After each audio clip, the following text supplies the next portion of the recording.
So for tonight, we had a list of all the committees put together for us, and this is how many we have, pretty much. So just from a committee's point of view, because we had some discussions at the joint meeting, but it had been suggested that, going through this list of committees, seeing what is still active, what aren't, what has charges and what don't, because without a charge, you don't know the goal or the purpose of the committee. Durations, some of them durations are indefinite. So what does the board think about taking that on as a project going forward? Dennis? Yeah, I think that one of our responsibilities as a board, and I don't have the hourglass, I'm going to keep this short nonetheless, is good, sound management. And every board, and every commission, and every committee we create has to be for a specific purpose because they're representing the town. And what we've ended up with over a period of years through good intent is what I like to think of as legacy committees that are just kind of there, and they don't have a direct connection back to the appointing authority because there's no direct specific charge. And so what happens is we have an arm of town government that kind of makes up its own thing and somehow keeps the people out of the loop because we are directly responsible to the people. If there is no charter, if you wish, or assigned mission for the committee that comes from this board and the people that put us here, it's a kind of a free-range committee. It kind of just grazes around, and that is chaos. In any private business, you wouldn't have that. Now, 7:30 appointment, a little late with the Mark Beaton Green Energy Committee. Present. I asked for a representative because basically what we got for last time, we had asked you for it, was a note stating that to reduce the committee from 7 to 5. And one other committee had asked to dissolve their committee and had a vote of the board. So that's more of, to take on, to do something like that, was it a board's committee, was there a vote to have that done?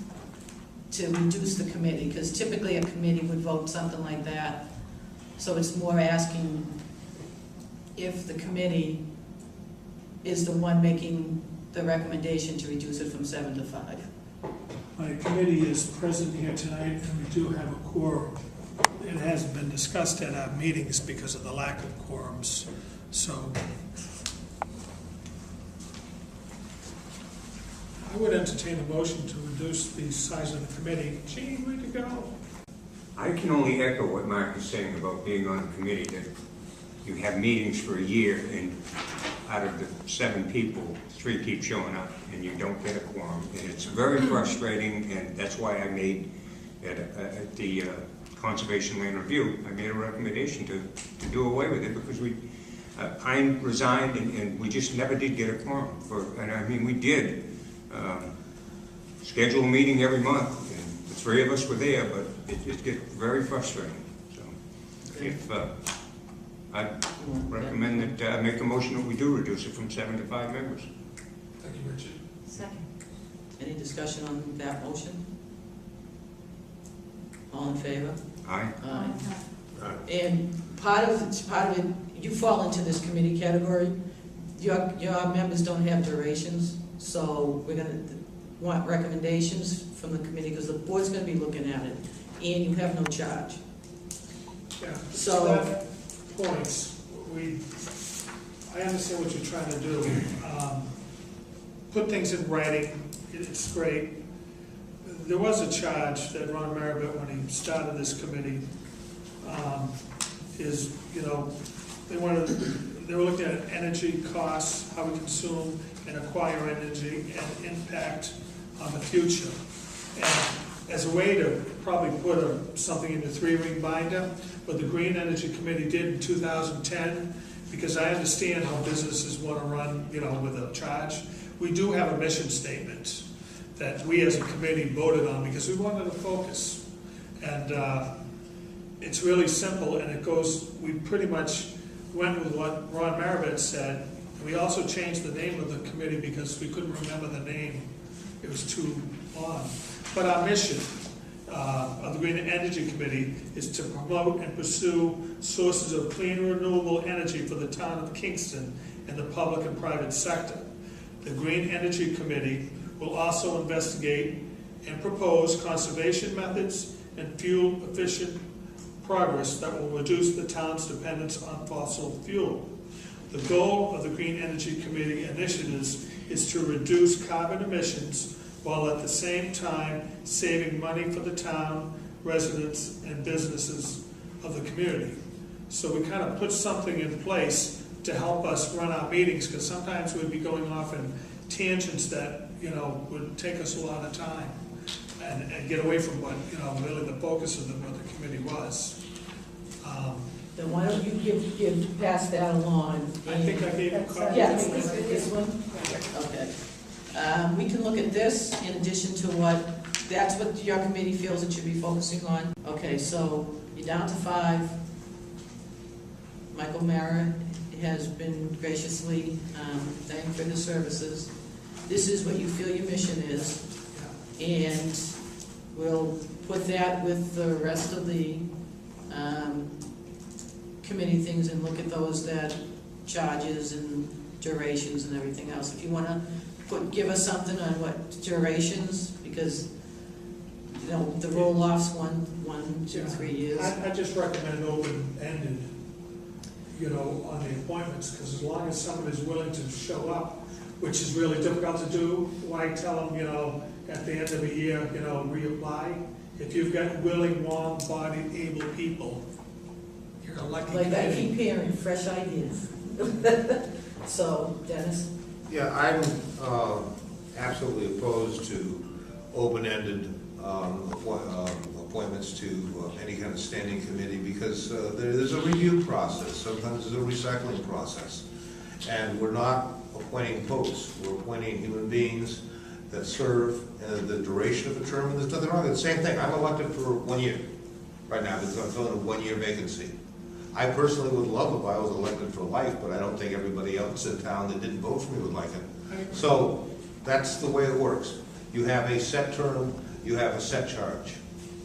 And then if you've done your job on the set charge, you get another term. There's accountability. Yeah. So we'll work on that together. And seeing as you brought me out on my night off, which I don't get many of them, just a couple of minutes, because I want to explain the charge of this Green Energy Committee as we saw it and what we've done. We did have our mission statement, which we took off of Ron Merritt's initial thought. But I'm going to tell you what we've done with our charge that we assumed. We've gotten $320,000 in grants because we're a green community. And that went into retrofits in the elementary school, the fire station, the police station. And I'm going to give you some paperwork that you can look at. There's numbers here, which is kind of fascinating. I like numbers. Yeah, I know, that's why I'm giving them to you in the middle, because you'll appreciate it and you'll read it. So, out of those grants, when we did those retrofits, we're saving $118,000 a year in the elementary school on utility costs. That's like 2 teachers. That's pretty exciting. So that's one of the things that this great committee has accomplished. Something else we've done is we have these solar trash cans that pick up rubbish and compact it. They're worth, you know, thousands of dollars. That's something else. We have an electric charging station out here, so we're getting ready for the electric cars, which are coming slow. There's dollars amount to all of these things. Those grants and the energy savings, that's $440,000. The independence turbine, whether you like it or not, we can not discuss that tonight. But there's energy savings, which is $63,000. There's a lease, which was about $62,000. There's taxes, which is about there's $142,000 that's generating off of the turbines. Fossil fuel is giving us a purchase power agreement of about $18,000, $17,900. Taxes of $55,000 per turbine, so that's $183,000. So you take the grants and the money that we have raised in the last couple of years over $750,000. And this is a committee that's volunteers, that has a budget of $800 a year. Now that money that goes into the coffers, not many committees actually raise money, they actually spend money because, you know, they're charging, they have their own charge. But what else is happening is, of that $750,000, $500,000 of it is kind of like recurring funds that are gonna keep coming in with percentage increase, because we have deals with a 1.5 increase on your PPAs, and some of the lease agreements. But we have more stuff that we're looking forward to do. We're gonna be the only, we're already way ahead of it. We'll be the only community in the Commonwealth of Massachusetts that has a net zero carbon footprint, which means the energy we create will outfit all the water department, the highway department, the sewer department, the schools, the police, the fire. Everything will be a net zero carbon, which is a goal that, crazy people have. We're reducing the taxes. And on the final, we could not have done this because we're volunteers without the help of Tom Bott, administrative help, and Nancy. Trust me, there's so much paperwork that was involved in everything we did, and it's still not a burden, but something that the state wants to see. Without those two key employees, we would have just been, lost souls without a captain at the ship that can, get us through the paperwork jungle, which for the state bureaucracy is really difficult. And thanks Nancy and Tom's out here, but, without their help, the efforts of the Green Energy Committee and the town's interest, they've been taken care of. Thank you. And just come back and share with us, so, so people out there know what you're doing, what's going on, and there's no surprises. And you say you want to have something for town meeting, well, share with us before town meeting. Like we had Paul come and tell us ahead of time about, the reconfiguration. The more education everybody has, the sooner the better. Now that I have 5 members, I'll do it. We've had 1 meeting since January, but now I get 5 members. And I can't communicate without a vote. Okay, I hear you. thank you. Any, Sandy? At one point, I think it was when I was chair, we were having the committees come in once a quarter and give us a report on what they were doing so that people could see where their tax dollars were going. And I'd like to request that we institute that again. Yeah, so We had talked at the meeting, the Town Government Implementation Committee. There's so many committees. We really have to look at them, look at what's duplicitous, scale them back to what we need appropriately. Maybe get them on a rotating basis. That's what we had. Yeah, so if we've got 33 committees divided by 12, once a month, section it out to certain committees. So every February this committee comes in, every March this committee comes in, and so on and so forth. Yeah. Get them on a rotating basis, and it'll be expected. It was working well when we had it. I don't know why it fizzled out. Well, let's scale them down first. yeah, good point. And then part of it from simply a straight management standpoint comes back down to what are the goals and objectives for this year? What's the plan for this year? Your committee is not an independent committee of the town. It is working on behalf of the town. It gives feedback to the town gives direction. And that level of communication, partly, I'm sure because of quorum problems and whatnot, has not happened. And that's why I'm talking. No, we've had meetings all along. Have they been quorums? If you're gonna have a discussion, Mark, would you go back up there? We have had meetings all along, With quorum? literally hundreds of With a meetings. quorum present? No, lately we haven't had a quorum, but we do communicate, and I spoke to the board recently that we want to get that RFP for the solar farm out. That's our new project, and the second project we want to do is the audit for the rest of the buildings, because when we get the audit done, we can implement some of the other internal corrections on the building. So, we're communicating, we're not hiding, we have nothing to hide, show you all the numbers, we're not trying to hoodwink anybody. I didn't mean it that way. Yeah, I know you didn't. I do want to stress, Madam Chair, Yes. is that in government, as opposed to just being a group of friends meeting at somebody's house, in government there has to be a paper trail, there must be a quorum present before deliberation and votes to mean anything can take place. You can have an agreement of a couple people. That's not the same, and Mark, you served as a selectman.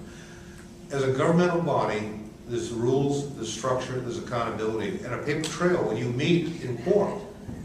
Minutes are taken, votes are taken, and then it's recorded. And we've done that. Yeah, except when you haven't been able to. Okay, Okay, no, I don't want And to. then there's been no minutes. thank you both of you. Thank you. Thank you.